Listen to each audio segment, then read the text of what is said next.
لوگوں اپنے پروردگار سے آجزی سے اور چپکے چپکے دعائیں مانگا کرو، وہ حد سے بڑھنے والوں کو دوست نہیں رکھتا، اور ملک میں اصلاح کے بعد خرابی نہ کرنا،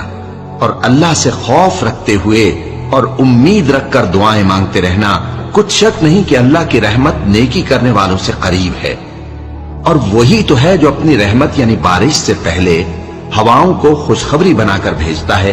یہاں تک کہ جب وہ بھاری بھاری بادلوں کو اٹھا لاتی ہے تو ہم اس کو ایک مری ہوئی بستی کی طرف ہانک دیتے ہیں،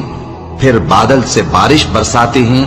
پھر بارش سے ہر طرح کے پھل پیدا کرتے ہیں، اسی طرح ہم مردوں کو زمین سے زندہ کر کے باہر نکالیں گے۔ یہ آیات اس لیے بیان کی جاتی ہیں تاکہ تم نصیحت حاصل کرو۔ اور جو زمین پاکیزہ ہے اس میں سے سبزہ بھی پروردگار کے حکم سے نفیس ہی نکلتا ہے، اور جو خراب ہے اس میں سے جو کچھ نکلتا ہے ناقص ہوتا ہے۔